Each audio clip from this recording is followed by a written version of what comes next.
Hey, and welcome. This is Missing, a horror visual novel game in which you try to find out what happened to your missing friend. Let's get into it. Hee hee. What are you laughing at? I added your Polaroid to my notebook. I don't look good in that photo though. No, look. It's like you're preserved here in my notes forever. Isn't that cool? I guess. That's a nice thought. Right? I hope you can look back on this summer, in the years to come, and reminisce over the good old days. I hope we stay friends forever. Your friend has been missing for over a week now. The local police weren't getting anywhere with their search. It's a small town, and missing people cases like this are rare and far between. You guess that the lack of progress made in their investigations were due to the fact that they were ill-equipped to handle something like this. Or maybe they were just incompetent. So, you decided to take matters into your own hands. You had your suspicions. In fact, you've been suspicious of him for a while. It wasn't based on anything concrete. He's well liked in the community, and seems to be a normal guy. It was just an uncomfortable gut feeling. And so, you find yourself standing outside his small house, on the outskirts of the town. You look down into your notebook. The plan was to enter his home onto the geese of an official investigation. You have to impersonate a detective, which might get you in trouble if discovered, but if all goes well, you'll be able to collect the evidence you need to find out what happened to your friend. Or maybe you were wrong. Maybe he's innocent, and you're just blowing things out of proportion, all because of a gut feeling. You look back up at the house. It's a simple one-story building, and it looks quite homely. There are plants and other trinkets decorating the patio, and the lawn is neatly kept. You feel a small pang of guilt for intruding on such a peaceful-looking home. But that feeling slowly morphs into a sensation of fear. There's a chill running down your spine as you approach the front door. You stand outside, shifting from one foot to the other. This is it. Should you continue, it's not too late to back out now. Let's continue. You were nervous, yes, but you were also determined to seek out any clues that may help you find your friend. You quickly smooth out the creases in your dress, making yourself look presentable. With renewed resolve, you knock on the door. There's a small shuffling noise coming from within. One moment. You hear footsteps approaching. The door creaks open, and a friendly face steps in front to greet you.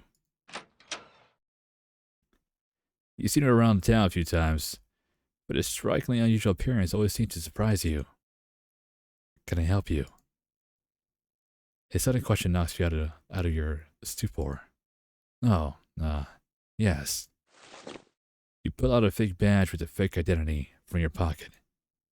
I'm Detective Quinn, with the Border Springs Police Department. You're Crow, correct? Crow glances at your hastily made badge. For a moment, you're worried he's caught on to you, but then he gives you an affirmative smile. That's me.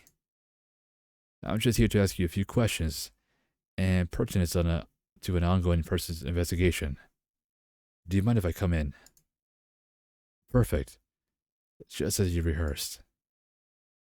He eyes you for a moment. A missing persons investigation. You nod. Your palms are beginning to feel sweaty from all the nerves. He stares at you thoughtfully for a moment. Then he smiles again. Sure thing, detective. Come on in. Crow motions for you to enter, and you eagerly do so. As you step inside, he closes the door behind you. Click. Before you can have any time for yourself to look around the place, You're quickly ushered towards the guest area. Sorry for my appearance, detective. I just got home from work, so I haven't gotten to change yet. He motioned towards his outfit, the standard uniform issued to the crew members at the local train station. I'll brew some tea for you. Do you have any preferences? No, that is fine. Thanks, though. Alright, I'll be back momentarily. Make yourself comfortable.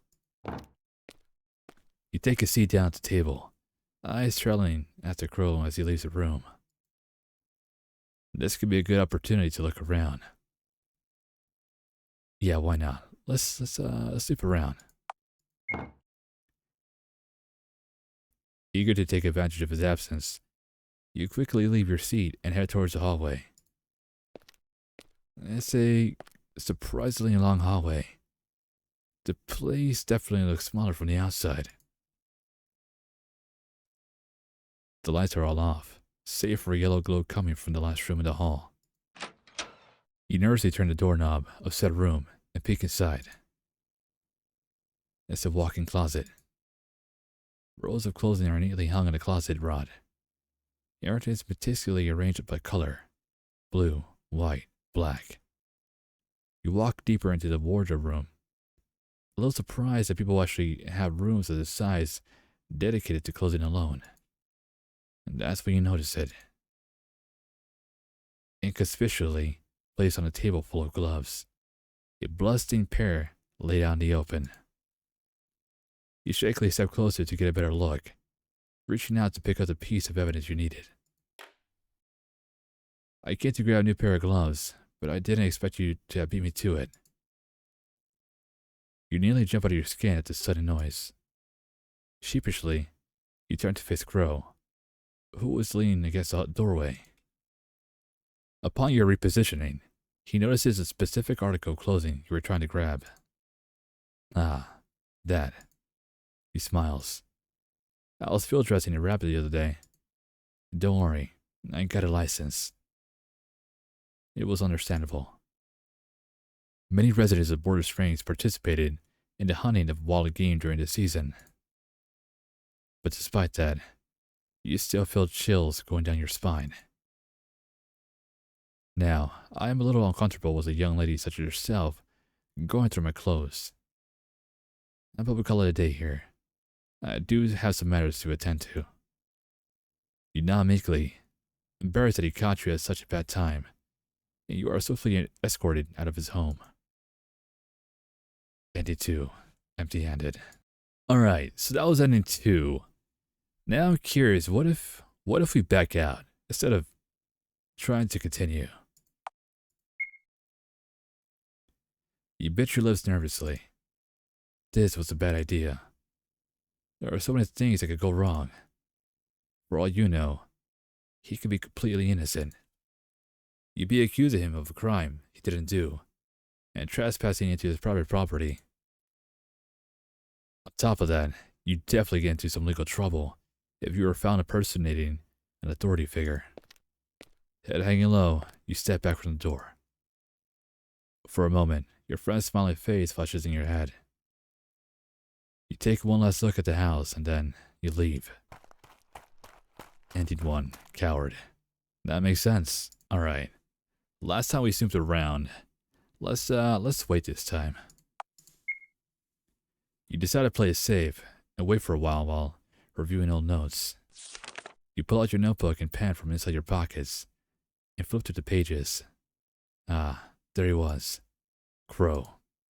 You couldn't find much information on him. You weren't even able to find his last name. He has virtually no social media presence, nor any close friends who do. He seems to be the easygoing type, but keeps to himself most of the time. You rub your eyes in frustration. You spent the last week telling him in secret, but that was the extent of what you found. He lived such a painfully normal and boring life that you almost felt bad for the guy. But despite all that, your instincts were telling you that he was dangerous. And that's why you're here now. Your train of thought is broken as you hear the sound of running water going off in the kitchen. Let's try stay in our seat for now. Unable to muster up the courage to leave your seat, you stay put in your spot, fingers nervously tapping the edge of the table. The whistling of the kettle goes off in the kitchen, and you can hear the clatter of cups and utensils as Crow prepares the tea. After a few more minutes, he returns with a silver tray in hand.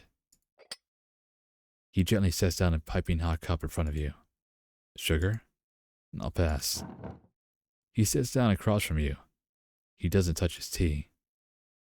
So, what did you come to me for? Well, we're not going to ask him out. We're here to question him.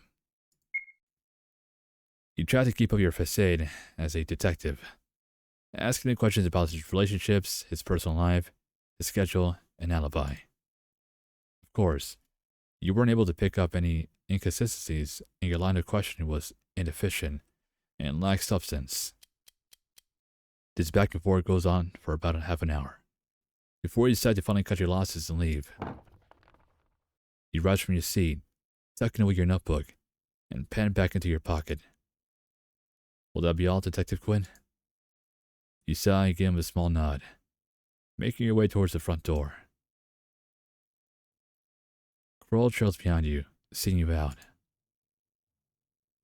There's a feeling of defeat for not having gotten Andy Worsfold out of this whole encounter, but you thank him for his time anyway. Glad to have been of help, Detective. You give a half-hearted nod as you walk across his front lawn. If you ever need more assistance with that investigation of yours, do feel free to come by for some tea again sometime. Petunia Flores. You stumble misstep. You never told him your real name. You turn back to face him, but he was already gone. Andy 3, plain detective. Alright, let's do this again. Let's wait. Alright, this time, let's check out the house. Now that it sounded like he was preoccupied with whatever was going on in the kitchen, you decided to take this time to explore the rest of the house. You quietly leave your seat, scurrying over to a dark hallway. The lights are all off, so you had quite a bit of trouble navigating from room to room. One by one, down the hall, you peeked into each room. A restroom, a storage room, a bedroom, and finally, a closet. You sigh, rubbing tiredly at your eyes. It was difficult to see anything in these conditions. As you were about to leave the closet, you slip briefly on the rug. Shoot. You quickly move to readjust the displaced floor covering, but notice something peculiar as you do.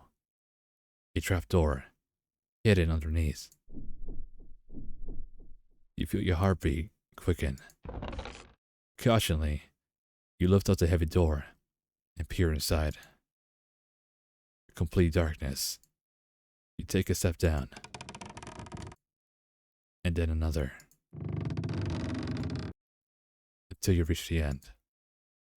But now your eyes have adjusted to the dim setting. There's a strange smell down here. You cover your mouths to mask the odor, but it permeates through the air regardless. And then, you see it.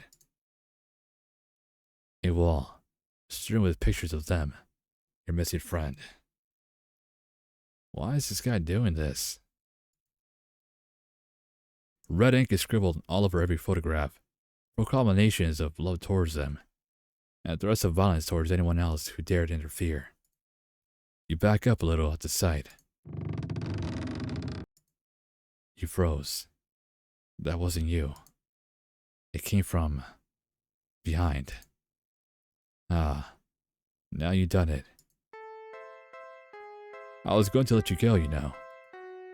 Detective Quinn. Or should I say, Petunia Flores. I thought that humoring you in your little game of detective might satisfy the troublesome sixth sense of yours. But I can't believe you managed to sniff this place out. A shame. Really, a shame. Out of all the inconveniences in my way, you were still tolerable to some extent. He pulls out a needle. There's a murky substance inside. I do hope you don't take this personally. I was going to let you go, really, promise. But the circumstances have changed. And well, I can't have you get in the way of my love. And in 5, missing. Have you seen this girl? Alright, now there's the option of asking him out, which we haven't done yet, so we're gonna just wait. And we'll see what happens from there. So, what did you come to me for? Ask him out. Are you serious? Yes. Buckets of sweat are dripping down your face. Crow seems a little uncomfortable at your sudden weird behavior. I came today to, ask. Crow raises an eyebrow. Ask you on a date? There's a long silence between the two of you.